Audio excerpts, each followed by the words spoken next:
Muy buenas noches. Primero quiero darle gracias a Dios por la bendición y el honor de estar con ustedes. Le quiero dar gracias al Padre por su bendición, por su invitación y por confiarme en su comunidad. Para mí es una dicha estar de regreso aquí en esta ciudad de San Juan, que ya regreso como en familia. Y voy a pedirle al Señor su santa palabra para que en el espíritu de la palabra de Dios podamos vivir este momento de reflexión en el misterio de la Eucaristía, en el misterio grandioso de la adoración y de la oración. Y les voy a leer a ustedes de la segunda carta de San Pablo a Timoteo, en el capítulo 3, desde el versículo 14. Y dice así: fidelidad a la Sagrada Escritura. Pero tú permanece firme en lo que has aprendido y creído, ya que sabes de quiénes lo aprendiste, y porque desde niño conoces la Sagrada Escritura, que puede darte la sabiduría que conduce a la salvación por medio de la fe en Cristo Jesús. Toda la Escritura es inspirada por Dios y útil para enseñar, para argumentar, para corregir y para educar en la justicia, con el fin de que el hombre de Dios esté bien dispuesto, preparado para toda obra buena.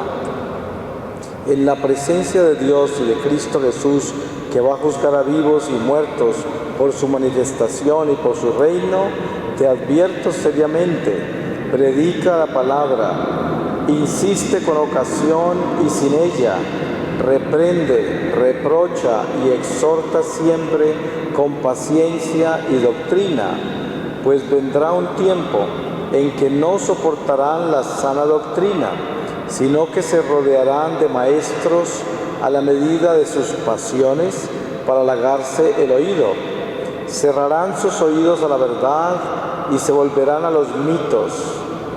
Pero tú sé sobrio en todo, sé recio en el sufrimiento, esfuérzate en la propagación del Evangelio, cumple perfectamente tu ministerio.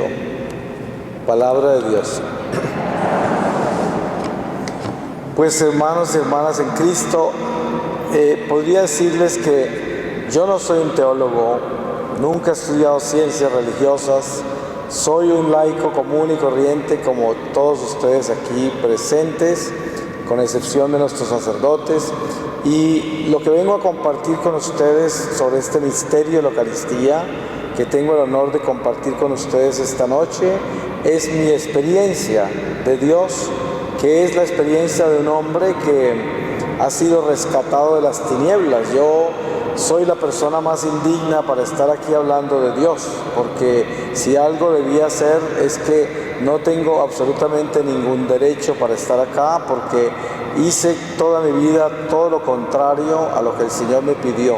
Sin embargo, precisamente eso estamos haciendo acá, esta noche, dando testimonio de la misericordia de Dios, que se apiada de nosotros. Sin importar cuánto hemos caído en el abismo, Él nos rescata y se olvida, y nos da la oportunidad de rehacer nuestra vida, de reconstruir nuestra vida.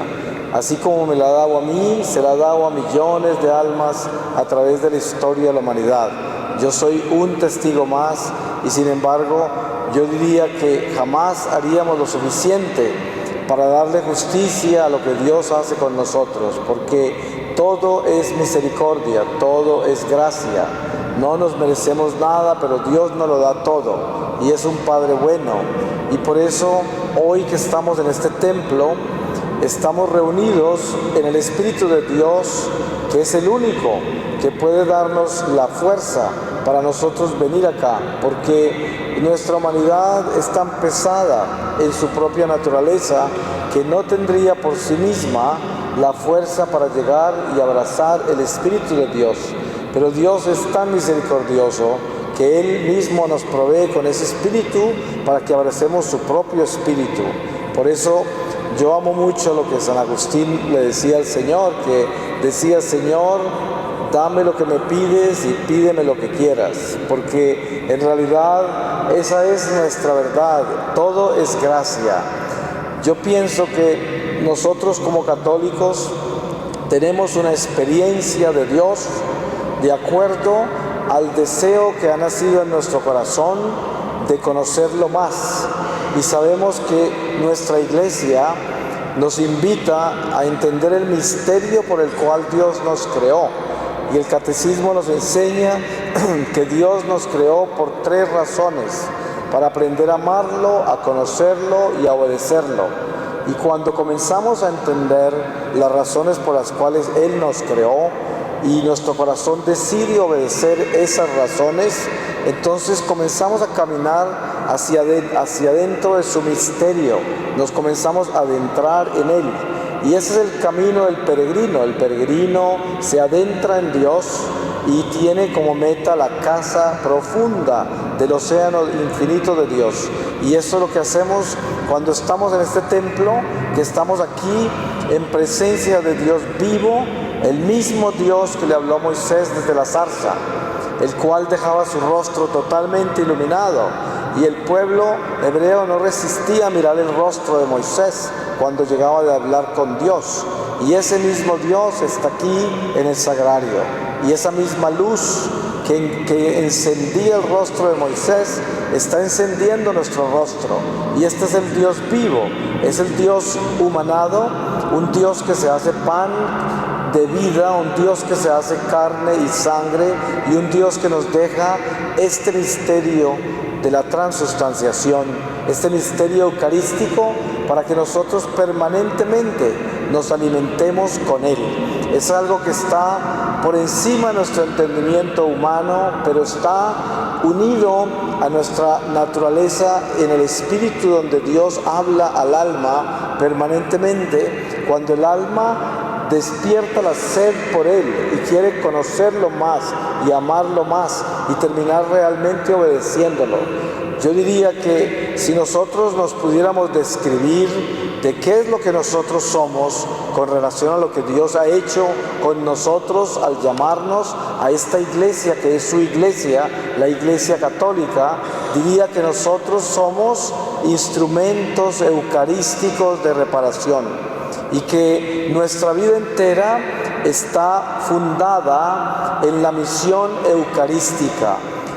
Toda nuestra vida católica es un llamado a ser esas vasijas de barro que llevan el tesoro, como dice San Pablo, vasijas que necesitan ser vasijas que permanentemente están reconciliadas con el Señor.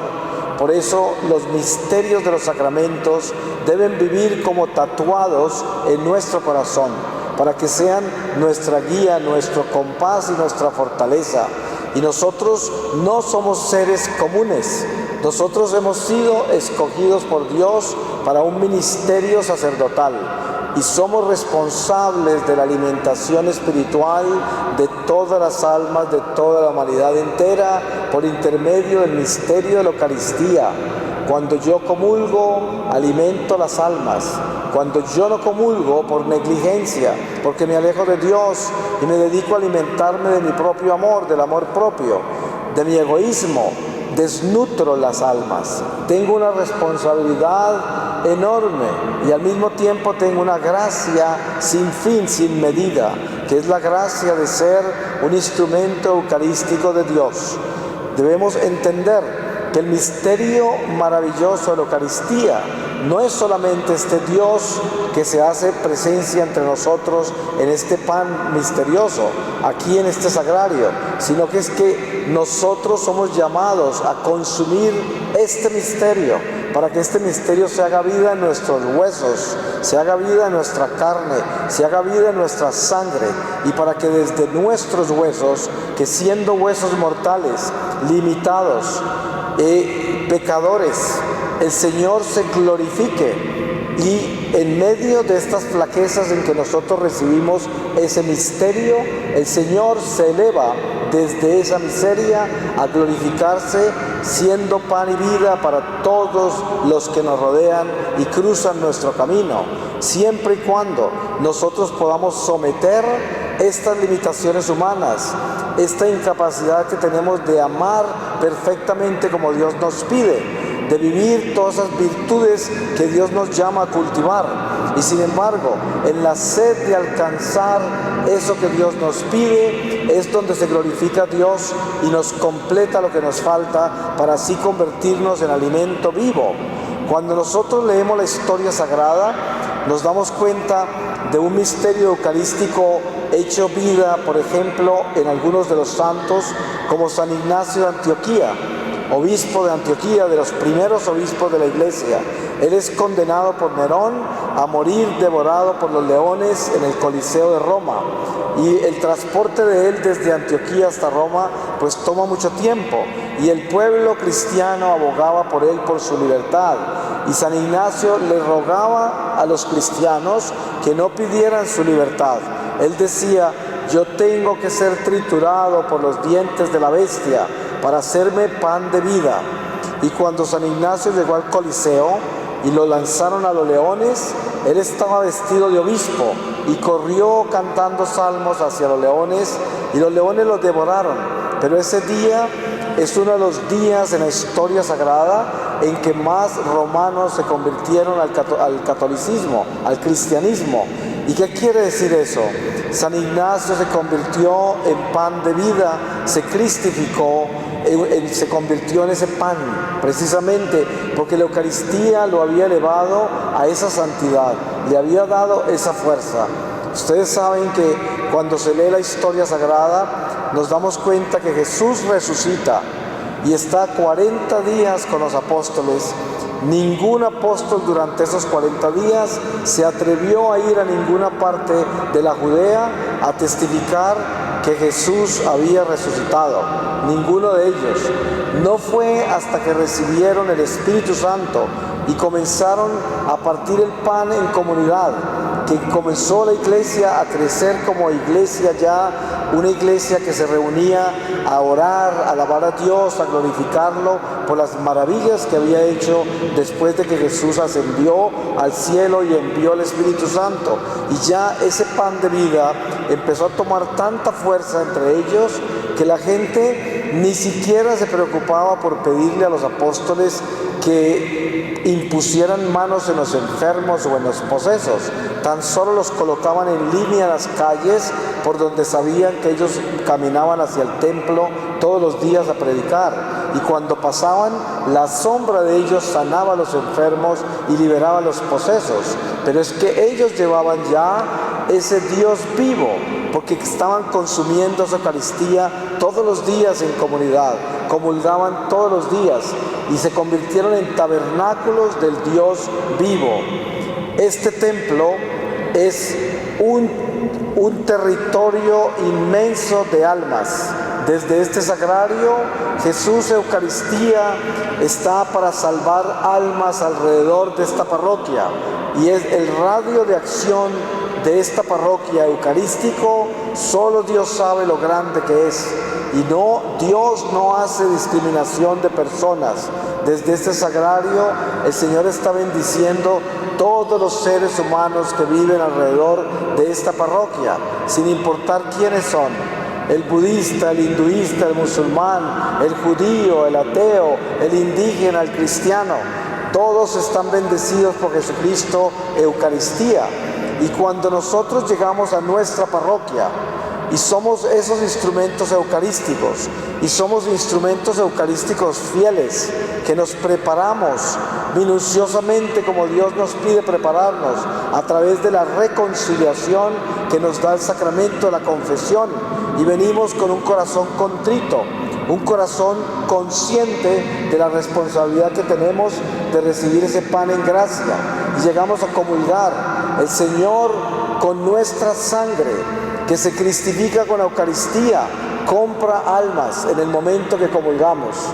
Durante este misterio eucarístico en la misa suceden cosas extraordinarias, como por ejemplo todos todas las actividades del mal alrededor de esta parroquia, que el diablo y todos sus espíritus estaban fraguando contra las almas que viven alrededor de esta parroquia, fueron detenidas durante la misa, y los prisioneros quedan con sus cadenas más flojas y tienen la oportunidad de recapacitar. Cuando se celebra la Eucaristía sobre este altar, desciende la Santa Ciudad de Luz y los demonios quedan enceguecidos y huyen. Cuando ellos ya regresan a las almas que tienen cautivas o quieren cautivar, han perdido mucha fuerza.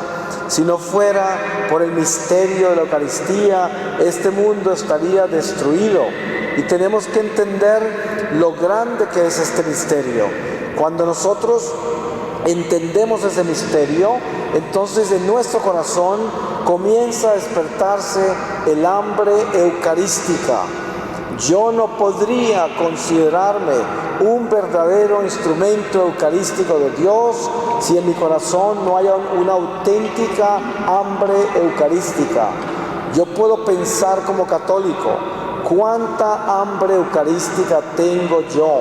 Y esa es la medida de cuánto me ha adentrado en el misterio de nuestra fe, porque nuestra fe está fundada en ese Espíritu Divino de Jesucristo, y ahí está el misterio de su encarnación, y por lo tanto está el misterio eucarístico, que es ese misterio transustanciado, que es el encuentro con una presencia de un Dios que se hace hombre para que nosotros lo consumamos y podamos nosotros sobrellevar esta vida temporal y convertir esta mortalidad en una vida eterna y rescatar lo que hemos perdido con el pecado original. Sabemos que Dios desciende del cielo. El único que ha descendido del cielo es el Hijo, que viene a nosotros. ¿Y por qué desciende? Porque nosotros estamos abajo. Y después cuando se va, ¿qué hace? Asciende y nos invita a seguirlo para que salgamos de donde estamos, del destierro.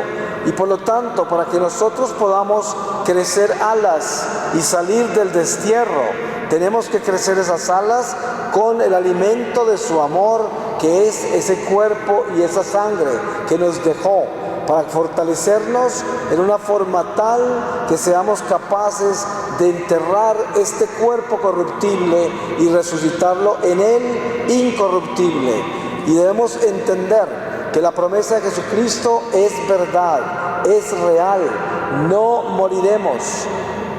Cualquiera de nosotros ha tenido una experiencia de la semilla y sabemos que la semilla tiene que enterrarse, tiene que podrirse, tiene que descomponerse para que crezca ese cuerpo de esa semilla que Dios escoge. De esa semilla sale un cuerpo. ¿Y qué sucede con nuestro cuerpo material cuando lo enterramos en esa mortalidad? Pero enterramos esa mortalidad en Jesucristo por nuestra fe en Él, nuestro amor en Él, nuestra fidelidad a Él, nuestra obediencia a Él. Ese cuerpo se entierra incorruptible como una semilla y aparentemente se pudre y parece que se hubiese descompuesto completamente. Pero ¿qué sale de ese cuerpo corruptible cuando el alma se ha unido a Dios y ha vivido en Dios? Que ese cuerpo se transforma, no se descompone realmente desde la mística real de lo que significa la muerte física. Es un estado de transformación. Y lo que sucede es que nosotros nos elevamos al Espíritu de Dios y por lo tanto trascendemos la vida temporal. Y ese saborear, ese misterio, es nuestra iglesia terrenal. Esta iglesia peregrina es la que nos trae a nosotros las primicias de esa promesa.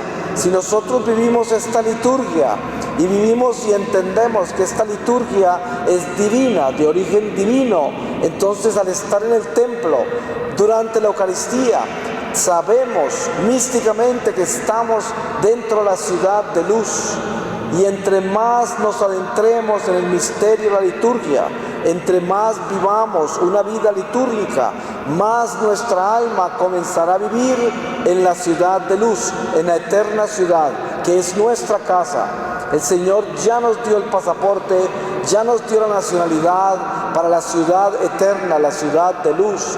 Pero nosotros debemos comenzar desde este destierro, adentrarnos en esa ciudad por intermedio de nuestra fidelidad a Dios, por intermedio de nuestro sacrificio, de entregarle a Dios nuestra sangre y entrar en la pobreza del alma, la pobreza espiritual, que es entregar este territorio humano, el territorio del orgullo, el territorio de la autosuficiencia, de la vanagloria, del egoísmo, y entregárselo a Dios para hacernos pequeños, humildes, servidores de su reino, trabajadores de su viña. Que seamos mensajeros del amor de Dios en todo lo que hacemos, en lo que sentimos, en lo que pensamos, y que sembramos en nuestro corazón la única meta, que es constantemente vivir en una transformación hacia el bien y convertir todos esos actos de desamor en amor, los actos de desobediencia en obediencia, los actos del pecado, transformarlos hacia la gracia y estar constantemente caminando en esa conversión, la cual se hace posible por estos sacramentos. Y nosotros nos preguntamos, ¿y qué hay del resto de la humanidad que no conoce este misterio, que no lo recibe y que no lo recibirá? Tenemos un indígena en la selva que nunca conocerá la Eucaristía y morirá así. Y precisamente ese es el misterio de nuestro sacerdocio eucarístico. Nosotros somos responsables de todas esas almas que no alcanzan a llegar acá a recibir ese misterio, que no lo abrazan durante esta vida natural, porque la Eucaristía que nosotros recibimos alimenta a todos esos seres, las almas de todos esos seres humanos. Y parece muy difícil llegar a asimilar lo grande de este misterio, pero no lo es, porque en la sencillez de lo que Dios explica con relación a lo que nosotros somos, podemos simplemente dejar nuestra razón en paz para que el Espíritu entre con su sabiduría y nos impregne con este regalo. Un ejemplo físico: la Tierra tiene un equilibrio ecológico. Dentro de esta ecología tenemos muchos elementos que producen el equilibrio. Por ejemplo, la Tierra tiene una capa ozono que nos protege de que el sol no nos calcine y nos lo entrega dosificado en una forma que lo podamos recibir como alimento y no como calcinación. También existen miles de elementos que producen ese equilibrio para este organismo celular en el que habitamos. Las abejas son importantísimas. Si se desaparecieran, habría un desequilibrio ecológico. Muchísimos otros elementos, pero nosotros en el día a día no estamos conscientes de todo lo que produce nuestro equilibrio natural.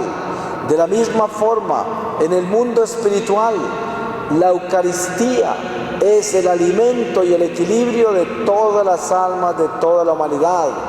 Un pakistaní musulmán que se levanta por la mañana en su pueblo en Pakistán no tiene ni idea que la Eucaristía que yo recibí aquí por la mañana le alimentó su alma. De la misma manera que yo ignoro cuando me levanto que los rayos del sol están filtrados por la capa ozono. De esa manera, ese es el misterio. Pero nosotros somos alimento de todas las almas, de toda la humanidad entera con la Eucaristía. Por lo tanto, somos piedras vivas del templo de Dios. A pesar de nuestras limitaciones, a pesar de nuestra miseria, a pesar de nuestra naturaleza inclinada al pecado, sin embargo, de nosotros Dios hace instrumentos para la salvación de las almas del mundo entero, todas las almas de la humanidad entera. Y esto tenemos que tenerlo claro. Cuando nosotros venimos a la iglesia a adorar el Santísimo, estamos en presencia de Dios vivo, el mismo Dios que le habló a Moisés desde la zarza ardiente, el Dios de Abraham, de Isaac, de Jacob, de las 12 tribus, el Dios de todos los apóstoles y profetas, el mismo Dios nuestro que está aquí en este sagrario, y venimos a adorarlo. Ustedes saben algo muy importante. Cuando yo vengo a adorar al Santísimo que está expuesto, yo tengo que acordarme a quién vengo a visitar. A veces con tristeza escucho personas que me preguntan, ¿cómo hago yo para mantenerme despierto cuando voy a adorar al Santísimo? Yo hago mis rosarios, leo mis novenas, leo un poco las escrituras y después realmente no sé qué hacer y termino durmiéndome. Y yo le digo a la gente, cuando nosotros vamos a visitar una persona muy importante en nuestra vida, a veces hasta compramos un nuevo vestido, un nuevo traje y nos preparamos minuciosamente. Y podemos estar en presencia de esa persona con los ojos abiertos, sin dormirnos, atentamente, jubilosamente, llenos de entusiasmo, por horas. A veces podemos hacerlo por días, porque es una persona importante en nuestra vida. Y yo me pregunto, si nosotros verdaderamente creemos que Dios está vivo en la Eucaristía, ¿cómo es posible que vengamos a adorarlo por una hora y nos quedemos dormidos y no sepamos qué es lo que tenemos que hacer ahí para estar con Él?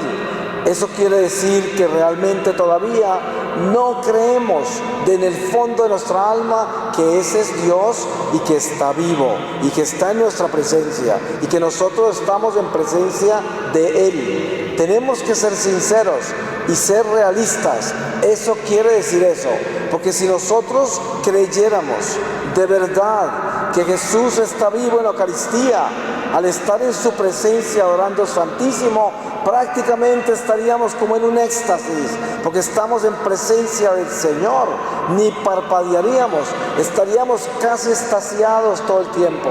Pero obviamente que esto es una invitación a que crezcamos en este misterio, viviendo el ejercicio de nuestra fe, adentrándonos y acercándonos más a ese misterio, llegar a adorar al Santísimo y confesarle al Señor, no porque Él no lo sepa, porque Él lo sabe todo, pero decirle: Señor, aquí estoy, yo quiero que me llenes de ti y que hagas sentir hasta la última gota de mi sangre de que eres tú, el Dios mismo, el Dios vivo que me creó, que está aquí presente en esta hostia, para que yo esté extasiado en tu presencia y para que yo venga aquí a acompañarte, para que en mí se cumpla tu voluntad y para que hagas lo que quieras conmigo aquí en tu presencia. Y esta es la entrada sincera al misterio eucarístico. Por eso debemos encontrar ese momento de paz entre nosotros y Dios, que es el reconocer quiénes somos y no llegar a adorar al Santísimo pretendiendo que estamos llenos del conocimiento, la reverencia, el amor hacia un Dios vivo en esa hostia, cuando realmente estamos peleando para no dormirnos, estamos peleando para estar entretenidos lo suficiente y aguantarnos una hora en su presencia que realmente no concebimos en el fondo de nuestro corazón. Y por eso la invitación a adentrarnos en ese misterio es a entender que adorar al Santísimo es llegar a los pies de Getsemaní.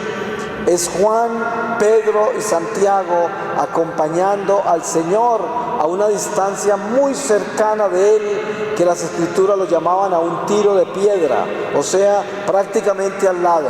Y eso es lo que hacemos cuando venimos a adorar a Dios en la Santísima Eucaristía, en la persona de Jesucristo Eucaristía.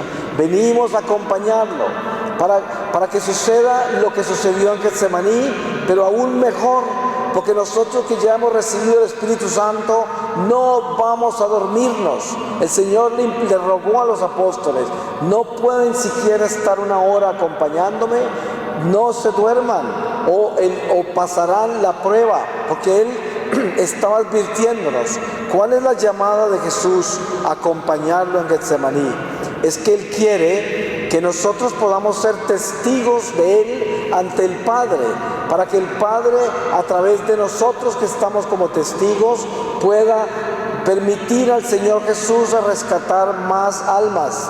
Si usted quiere saber cómo puede traer las bendiciones más grandes a su familia, a su comunidad, a su nación, venga a adorar el Santísimo Sacramento, porque ahí es donde está la verdadera fuerza del Dios vivo, humanado, que se hace carne y sangre y que permanece entre nosotros en una forma mística y eucarística, y que es una realidad viva. Nuestra iglesia tiene incontables testimonios de la Eucaristía. Los milagros eucarísticos son muchos, que están absolutamente comprobados. Y estos milagros eucarísticos son milagros donde Jesús ha permitido que esa hostia se convierta en un pedazo de su corazón, en un pedazo de su carne, en sangre, para que nos demos cuenta que es una realidad, que Jesús está vivo en esa Eucaristía. Y como les decía al principio, yo no soy nadie, soy un pecador rescatado de la oscuridad total, de las garras del demonio, el más indigno de estar acá. Sin embargo, el Señor es tan grande que yo he podido ver a Jesús en la Eucaristía más de una vez. Y por eso testifico con mi vida que el Señor está vivo en esa hostia, y que nosotros debemos tener la conciencia de que esa hostia no la podemos tocar si no estamos preparados. Por eso San Pablo dice: no te atrevas a acercarte al altar del Señor si no estás preparado a comer de ese pan, porque te comes tu propia condenación. Y hoy es el tiempo en que vivimos una desnutrición espiritual tan grande en nuestra iglesia, que la gente ya ni siquiera atiende al sacramento de la reconciliación, y muchos se acercan a recibir ese pan como si recibieran un pan insípido que no tiene nada de Dios en él, y se comen su propia condenación, porque es una realidad de que Dios está vivo ahí. Y ese pan insípido, pan ácimo, es el pan de la vida, porque el llamado del Señor a nosotros es a que nos convirtamos también en panes insípidos, para que nosotros dejemos los condimentos, la levadura. Desen cuenta cómo estamos de engrandecidos, cómo estamos de llenos de sabores, porque queremos ofrecernos como pan para el banquete de la bestia, porque queremos servirnos en el banquete del mundo, en el banquete de la fiesta terrenal. Pero el Señor nos llama a convertirnos en pan insípido, a sacar toda la levadura y los condimentos, para que podamos convertirnos en pan de vida para la salvación de las almas. ¿Cuántos padres de familia hoy, por estar tan llenos de levadura y de condimentos, no son capaces de exhortar a sus hijos a que obedezcan a Dios, porque prefieren mantener la amistad de los hijos que perder su amistad, sin importarles perder la amistad con Dios? Prefieren vivir como hipócritas a cambio de perder la amistad de seres humanos, de criaturas humanas. Y este es el principio de la desnutrición espiritual. Por eso hoy el Señor nos exhorta a que abracemos este misterio eucarístico, para que nos demos cuenta que Él es el Dios vivo, humanado, hecho pan de vida, y para que nosotros podamos vaciarnos de nosotros mismos, dejar toda esta levadura, todos esos condimentos, todo esto que nosotros le agregamos a nuestra naturaleza humana para engrandecernos, que dejemos todo esto para que Dios nos convierta verdaderamente en alimento. Sabemos que si yo vengo a confesarme, y yo sinceramente me estoy confesando, que quiere decir, yo vengo a decirle al Señor por intermedio del sacerdote: Padre Santo, he pecado contra ti, vengo arrepentido a confesar mis pecados, y Señor, preferiría morir que pecar otra vez, porque yo sé que te he ofendido, le he hecho daño al prójimo, he dañado a mi alma, y quiero que tengas misericordia, y sé que tú eres un Dios bueno y que me perdonas, y sé que le has dado poder a la iglesia para desatarme de mi pecado y quitarle el poder al diablo, el poder que yo le di por asociarme con él en el pecado. Ten misericordia.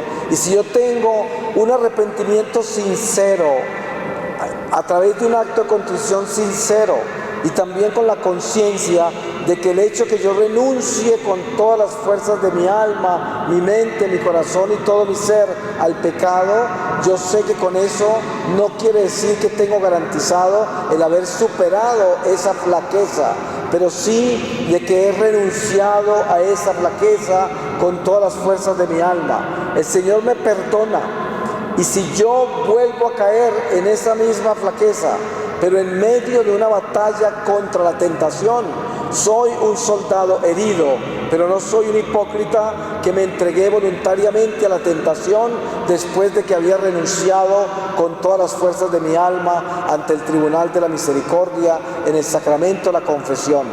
Ante el tribunal de Dios al final de esta vida, el pecador que luchó sinceramente contra sus flaquezas, contra sus debilidades, y constantemente llevó esas caídas al tribunal de la misericordia, ante el tribunal del Señor, ese pecado, desde el día en que uno renunció a él sinceramente, ya había desaparecido del Señor, aunque muchas veces cayó después de eso, porque Él sabe y conoce los corazones, y sabe que nosotros sinceramente no queremos esa flaqueza, esa debilidad en nuestra vida, y nos atormenta, y a través de eso nos purifica. ¿Y qué hace la Eucaristía? La Eucaristía precisamente es la fuerza que recibimos de Dios para que podamos amar, para que podamos perdonar, para que tengamos la fuerza de ser pacientes y tolerantes, para que tengamos caridad, para que podamos obedecer a Dios.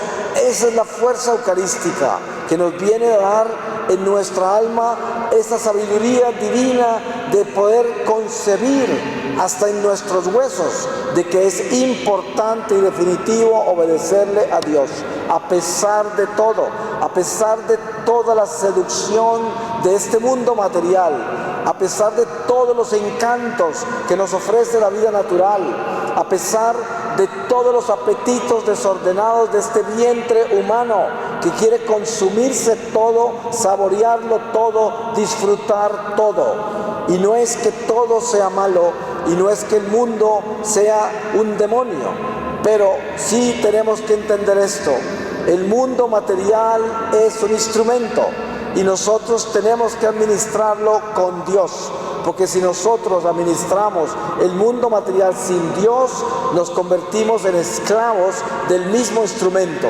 Y por eso entendemos que el mismo cuchillo que parte un pedazo de pan apuñala a un ser humano también y lo mata.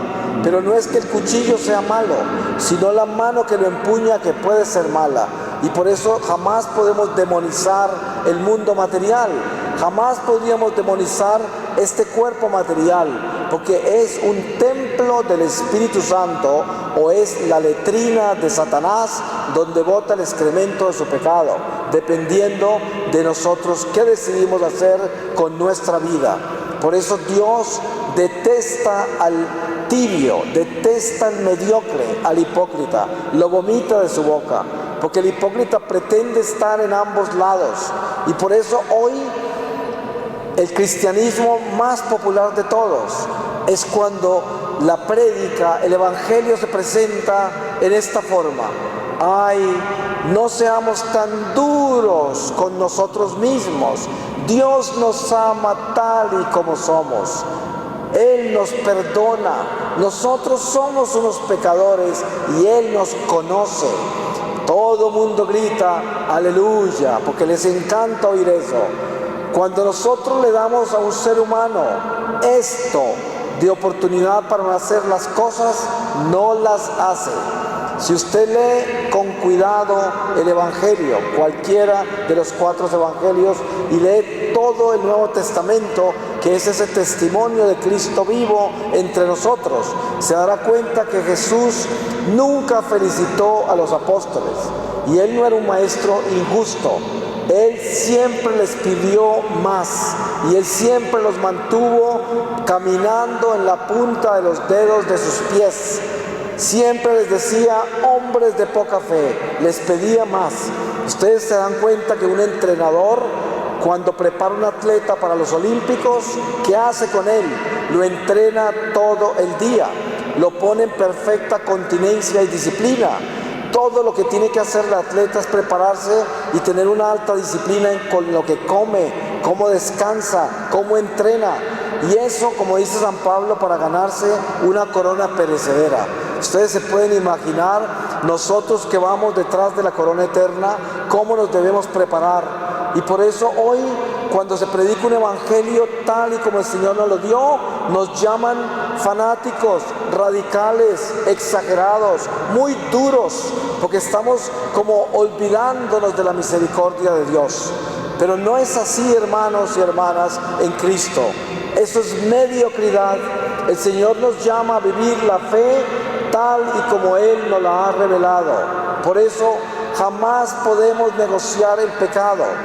Yo siempre he oído, a veces me ha ocurrido que estoy en un retiro en algún lado y en el mismo retiro hay alguna persona dañando todo lo que yo estoy diciendo y partiéndolo por la mitad, diciendo es muy exagerado, eso es muy duro, esto es el mismo diablo, porque nosotros tenemos que entender que Jesús nos entregó un evangelio eterno. La palabra de Dios nunca pasará. Nadie puede decir que es que en los tiempos de hoy la iglesia tiene que cambiar. Nos tenemos que adaptar a los tiempos. Hoy podemos vivir tranquilamente sin casarnos. El Señor nos entiende. Hoy, si nosotros tenemos que robar un poco, pues tenemos que robar un poco para sobrevivir, porque es tan difícil el mundo de hoy. Y a veces uno se encuentra con gente que dice, yo he cambiado un poco, ahora fornico un poquito menos, robo un poquito menos, miento un poquito menos, y creen que están caminando en una conversión y están convencidos de esa mentira. Y yo le digo, así sea el que sea, y con todo el respeto que todos ustedes se merecen, porque ustedes son todos hijos de Dios como yo.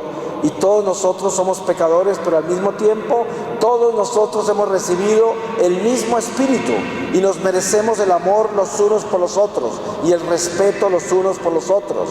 Pero ¿qué es más importante en la iglesia de hoy que exhortarnos los unos a los otros a tiempo y a destiempo?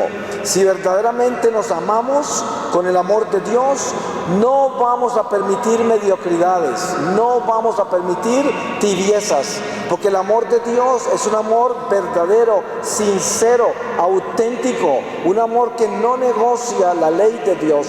Y tengan la seguridad de esto: si usted se encuentra con otro católico, que así sea del clero o un laico, que le negocie la ley de Dios, tenga la seguridad que esa persona seguramente está podrida en pecado también. ¿Y por qué razón? Si usted sabe que lo que está haciendo es pecado y otra persona le dice que no es pecado, y usted afanosamente acude a ese error y lo abraza, ¿qué quiere decir? La miseria busca compañía. Es obvio. Porque si una persona le viene a cambiar la ley de Dios a su conveniencia, esa persona está peor que usted. Y lo más grave de todo es que nosotros conocemos la verdad. Nadie nos puede cambiar la verdad. Ustedes saben que cuando leemos el libro de la sabiduría, se habla de la sabiduría como ella, una persona, ¿cierto? La sabiduría. ¿Y por qué se dirige la palabra a la sabiduría como una persona? Porque es el Espíritu de Dios, el Espíritu Divino, el Espíritu Santo, la sabiduría. Y todos nosotros hemos recibido el mismo Espíritu, Espíritu de sabiduría. Ese don lo tenemos todos nosotros. Ustedes han escuchado que se dice que el Espíritu Santo tiene 7 dones. Y al mismo tiempo sabemos que el número 7 es infinito, contiene todo. Porque numerológicamente hablando, no podríamos decir que Dios tan solo tiene 7 dones. Lo que quiere decir es que los tiene todos. Pero en esos 7 dones que la iglesia nos presenta, está el misterio de lo infinito cuando miramos en cada uno de ellos. Es como, por ejemplo, yo le digo a la gente, ¿ustedes quieren conocer el tratado de demonología más perfecto de la Iglesia Católica? Las 3 tentaciones del diablo a Jesús en el desierto. En esas 3 tentaciones está toda la demonología de nuestra iglesia contenida.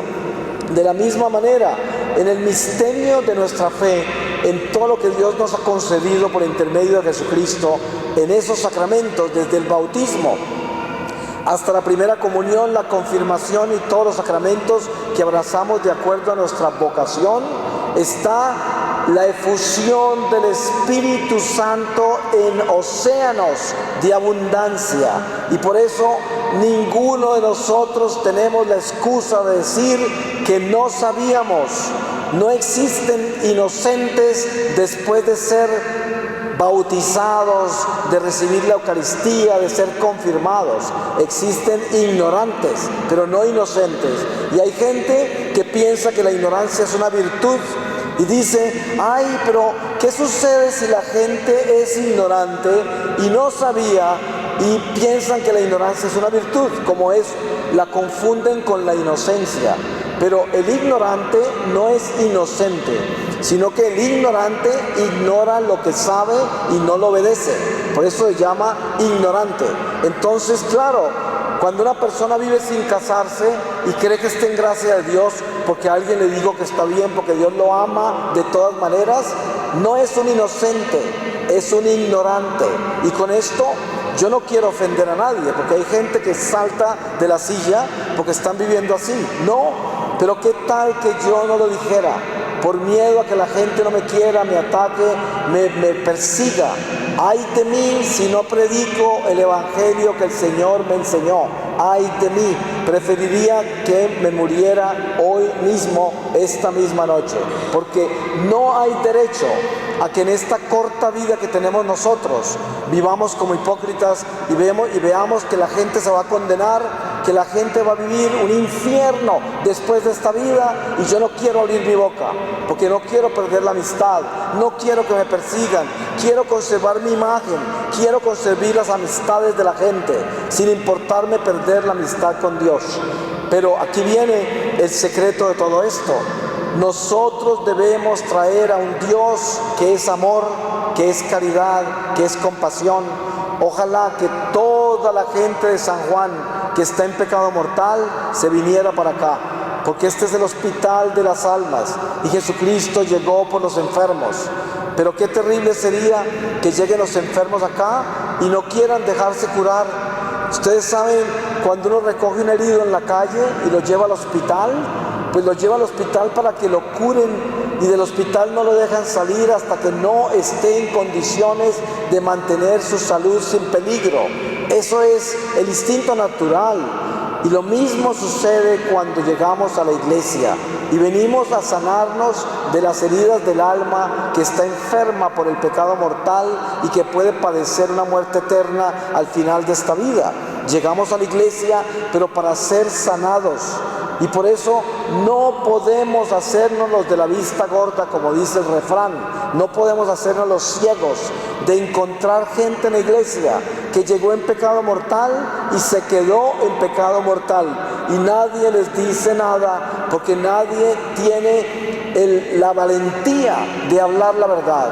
No tiene la valentía de exhortar y decirle a su hermano, a quien usted le debe el amor de Dios, decirle: hermano, qué bueno que Dios lo trajo a la iglesia, qué bueno que venga a la iglesia, pero qué bueno sería que reciba la medicina del divino cirujano, del divino doctor, del que viene a sanar las almas. No se quede en el pecado mortal, no cambie un ser humano por Dios. Toda la vida eterna se arrepentirá, porque ya no podrá cambiar las cosas. No podemos ser idólatras. Yo no puedo cambiar a Dios por el dinero. Yo no puedo cambiar a Dios por un ser humano.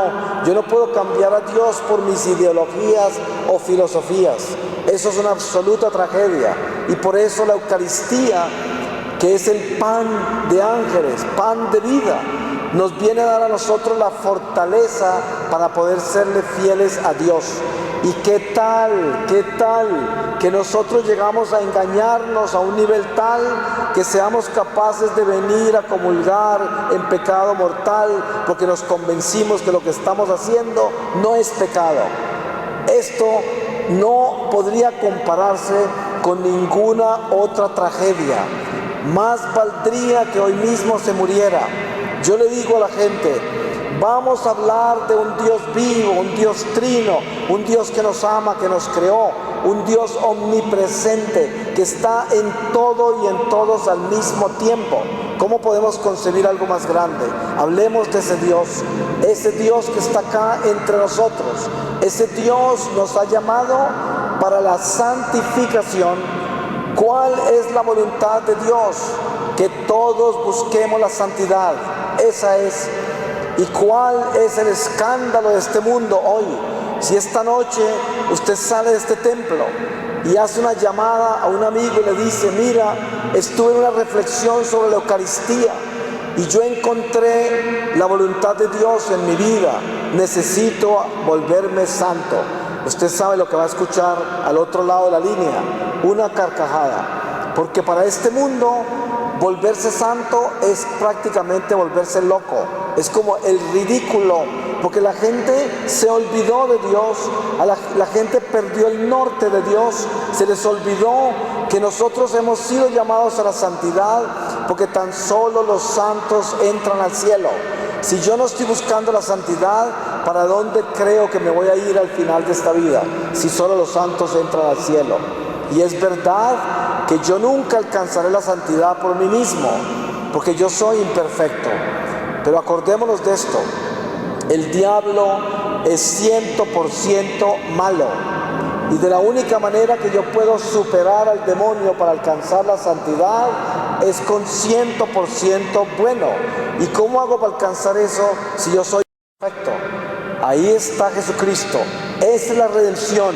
Él ha venido a completarnos. Él nos da lo que nos falta. Pero para poder encontrar lo que nos falta, tenemos que hacernos uno con Él. Por eso San Pablo dice, ya no soy yo el que vive, sino Cristo el que vive en mí. Y esto lo tenemos que tener muy claro en nuestra vida. Todos los días de nuestra vida cristiana debemos estar caminando como peregrinos hacia la casa del Padre. Los únicos que pueden llamarse peregrinos en este destierro son aquellos que caminan con el amor de Dios. Los demás están paralizados y no han caminado todavía. Y si se sorprenden así al final de esta vida, han perdido toda la oportunidad que Dios les dio de caminar hacia Él. Y por eso hay tantas tragedias al final de esta vida, porque millones de personas mueren sin haberse preparado y mueren habiendo desperdiciado la oportunidad que Dios les dio durante esta gestación espiritual, que es el encuentro con la preparación de nuestra alma para entregarla al nacimiento eterno, a la plenitud del mundo espiritual al final de esta vida. Y ese es nuestro recorrido. Qué maravilloso que es descubrir el don de la Eucaristía, cuando el Señor nos explica con detalles a través de nuestra fe que ese pan es vida. Por eso Él decía, el que come de mi carne y toma de mi sangre no morirá, tendrá vida eterna. Pero para eso tenemos que entender que tiene que haber un ingrediente indispensable, y es la fidelidad. Como dice el santo, Dios que te creó sin ti no te puede salvar sin ti. Tenemos que aportar nuestra fidelidad, entregarnos a Dios. Ustedes saben que la propiedad más grande que tenemos nosotros, la posesión más grande, es nuestra sangre. Hay personas que dejan todo, dejan el mundo, las cosas materiales, la familia, sus ideales, y se van para un monasterio, una ermita, y se encierran allá. Pero hay algo que no hicieron, y es que no se dejaron a sí mismos, no entregaron su sangre, y se convierte en el terror de los conventos o monasterios, porque se va para allá, es un ser energúmeno lleno de sí mismo, lleno de sangre. Y por eso la santidad no necesariamente se encuentra entregando todas las cosas que son valiosas para nosotros, siempre y cuando nos entregue la sangre. La sangre es donde hierven todas las pasiones. Aquí está nuestro territorio humano, y en esta sangre es donde hierve el bien y el mal. Y tenemos que definirnos en eso. La pobreza espiritual no comienza hasta el día que yo le entregue la sangre al Señor. Y esta es la condición. Por eso hoy el Señor nos ha reunido en este templo santo, en su presencia, para decirnos: los he creado con mis propias manos como instrumentos eucarísticos. Y yo quiero que entiendan que ustedes son importantes para la economía de la salvación, porque Dios tiene un plan perfecto. Un número exacto de almas entrarán al reino de Dios antes de que Jesús regrese. Y nosotros somos parte del motor de ese completar el número de almas que faltan por entrar al reino. ¿Y cómo hacemos eso? Con nuestro testimonio. Debemos convertirnos en faros de luz, columnas de luz y esperanza. No es lo que decimos, sino lo que hacemos. Por eso el apóstol Santiago dice: muéstrame tu fe y yo te muestro mis obras, porque al final de esta vida seremos juzgados ante el tribunal de Jesucristo en el amor que dimos. Yo le digo a la gente: mire, es mejor que usted se arrodille y le diga al Señor: Señor, no permitas que yo me pare de acá a caminar un paso más sin amor. Prefiero morirme hoy. Porque ¿qué vida puede ser una vida que se camina sin amor? ¿Cuánta gente hay por ahí con unos rostros largos, unas caras de limón, que viven todo el día quejándose, que viven en una frustración constante porque la vida no les ha dado lo que ellos han añorado, y entonces viven resentidos, frustrados, llenos de dudas y de incertidumbres y de depresiones? ¿Y todo por qué? Por el amor propio, porque nunca han amado, porque nunca se han dado, porque nunca han tenido el espíritu de servicio incondicional, el amor de Dios para vivir. Han vivido solos, secos en su egoísmo. Por eso el despertar a las maravillas de nuestra iglesia es el despertar al don maravilloso de la Eucaristía, que es el pan que nos da la fuerza para resucitar estos huesos secos y despertarlos en el amor de Dios, y dejar de quejarnos, dejar de llorar, dejar de protestar por todo, de perder la fe, de tentar a Dios, dejar de odiar al prójimo, de envidiar al prójimo, de juzgar al prójimo, y convertirnos en lámparas, en esperanza. Qué lindo que es ver aquel que vive con el amor de Dios y que le da esperanza hasta los extraños en la calle.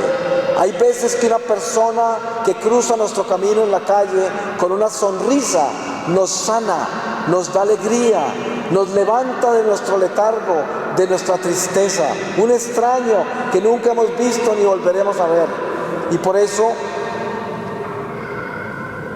yo podría decirles: si usted quiere hacer un examen de conciencia de cuánto ama, póngase a pensar en esto. Si la única persona importante en su vida, o las únicas importantes, son sus seres queridos y los seres que usted tiene inmediatamente a su lado, que lo benefician de una forma u otra, y el resto de la humanidad pasa como el ganado, entonces usted todavía ni siquiera ha comenzado a caminar. Usted no tiene nada de peregrino, nada de Dios en su corazón. Por mucho que esté en la iglesia, por mucho que se arrodille, por mucho que ore, si el amor de Dios no está en su corazón para toda la humanidad, usted no conoce a Dios y Dios no habita en su corazón. Y si se muere así y se salva por misericordia, pasará años purificándose, aprendiendo a amar toda la humanidad que pasó como el ganado por su lado, que usted ignoró, y tiene que aprender a amarlos uno por uno. Es muy doloroso eso. Por eso hay gente que se asusta cuando se les dice: hay almas que estarán siglos en el purgatorio. Nadie se imagina por qué. Pues les digo, esta es la oportunidad. Nosotros tenemos que ensanchar este corazón para amar hasta los extraños. Cuando yo estoy en la calle, en una esquina, yo le imploro a Dios, le digo: Señor, no permitas que yo esté parado acá viendo pasar tus hijos como si fuera el ganado. Yo quiero sentir que ellos son hijos tuyos. Quiero preocuparme por ellos. Quiero entender que tienen alma. Quiero entender que también sufren como yo. Quiero entender que también gozan como yo. Quiero entender que también tienen miedo como a mí me da. Quiero entender que son como yo soy, y que debo amarlos también, y especialmente aquellos que no me aman. Porque ¿quién es el valiente que realmente comprende el crecimiento espiritual? Aquel que es capaz de amar al que no lo ama, que es capaz de amar a sus enemigos, que es capaz de vivir incondicionalmente con la gente sin esperar nada de ellos, que nunca lleva una lista de lo que ha dado, nunca le cobra nada lo que dio, no se acuerda de lo que da, porque lo da con amor. Ustedes seguramente han conocido madres o padres o hermanos o amigos que están constantemente dando con una sonrisa así, nunca se quejan, siempre están sirviendo, no quieren nada para ellos y mueren así, y uno ni siquiera supo cuándo se enfermaron, cuándo les dolió, cuándo estaban confundidos, no supimos. ¿Por qué? Porque ellos llevaron esa cruz en el silencio de Dios, llevaron esa cruz con amor y nunca se la descargaron a los demás, y a los demás solo les dieron amor y solo les sirvieron sin esperar nada de ellos, no querían nada, solo se dieron. Esos son los santos de entre nosotros, ahí está la santidad. Y por eso no se trata de hacer mucho, sino de hacerlo bien. Y el que no ha cometido errores es porque nunca ha trabajado. Por eso no tenemos que tener miedo al error. Ustedes se han dado cuenta que esas personas que dicen, ay, es que yo soy muy tímido, no me gusta hablar en público. Yo le diría, usted lo que es un vanidoso que tiene miedo de cometer errores. Por eso es así. No hay tal timidez. La timidez es vanidad. Eso no es una virtud. La gente cree que la timidez es una virtud. La timidez es cobardía. Tenemos que levantarnos de la timidez, levantarnos de la pereza y poder testificar como testigos de la luz y tener el valor para decir la verdad, tener el valor para confesar nuestros pecados. Es que cuando nosotros conocemos a Dios y nos adentramos en Él, descubrimos que el pecado es el diablo y nosotros somos el pecador. Y por eso cuando yo desenmascaro el pecado, desenmascaro al diablo y puedo liberarme de él. Pero cuando yo no desenmascaro el pecado, pues dejo el diablo escondido en mi corazón. Por eso aquellos que tienen miedo de decir la verdad, de exhortar a sus amigos, a sus parientes, que tienen miedo de vivir la verdad porque piensan que con eso pierden lo que quieren conseguir en este mundo, pues esos son los hijos de la oscuridad. Esos nunca verán a Dios, jamás podrán ver al Señor. Y por eso hoy debemos medir nuestro amor. Cuando usted salga a este templo esta noche, piense cuántas personas de esta ciudad realmente están en su corazón. Cuántas personas de esta nación le duelen a usted.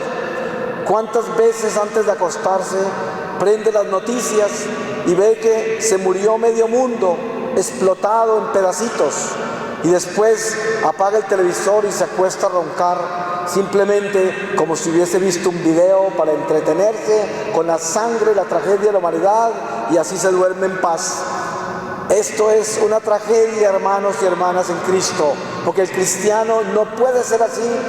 Si yo voy a ver y voy a tener toda esa curiosidad de lo que pasó hoy en el mundo, más vale que lo haga para orar por ellos, para llorar con ellos, para acompañarlos, porque lo contrario no prenda ese tubo, porque todo lo que ve ahí estará escrito contra su alma en el libro de la vida eterna.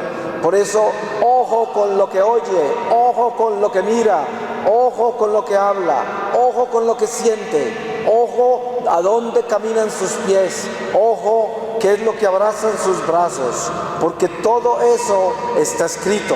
Y por eso el Señor en su misericordia nos llama a vivir el misterio de los sacramentos.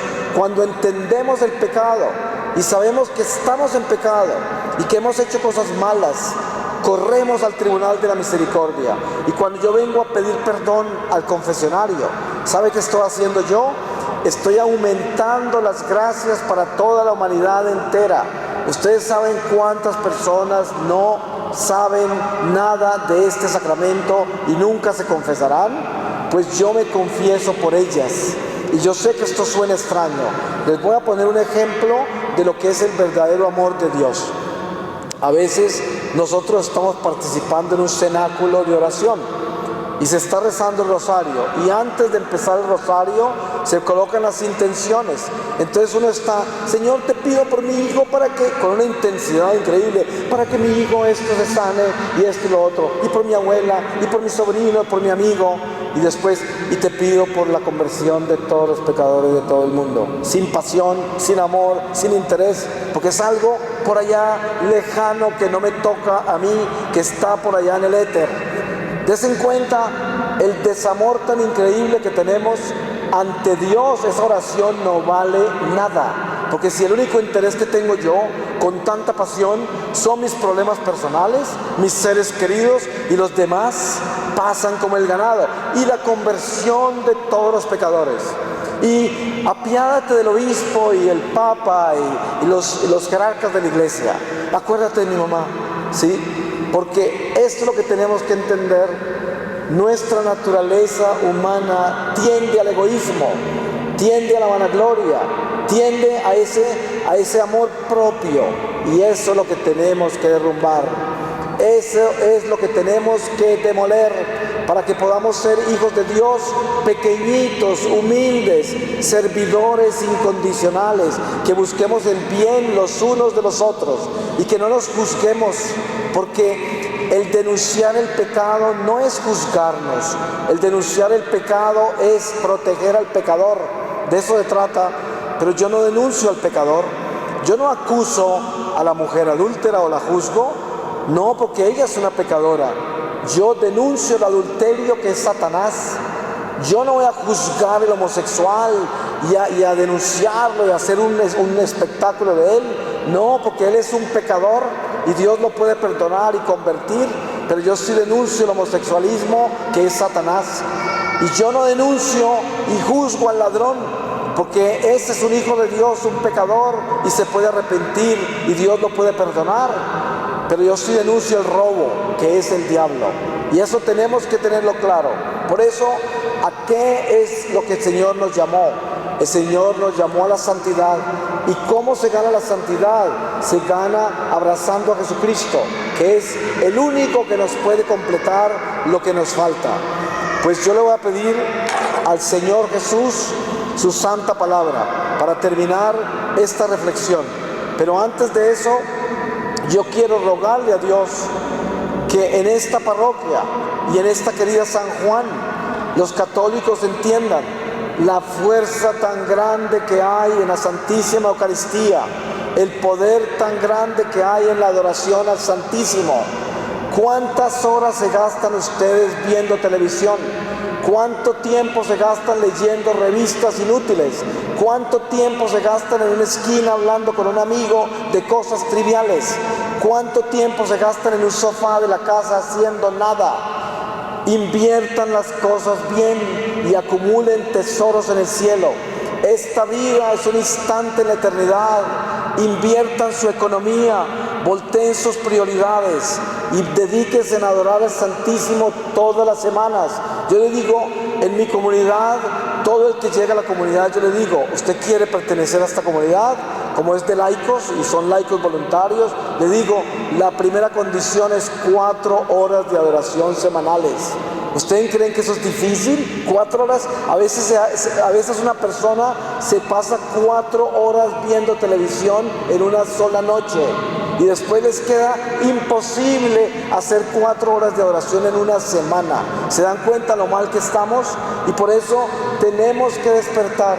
Yo le digo, invito a toda esta comunidad que Dios ha llamado en esta bella ciudad de San Juan, en esta bella nación de Argentina, a que abracemos lo único que va a traer bendiciones a sus familias, a sus comunidades, a la iglesia.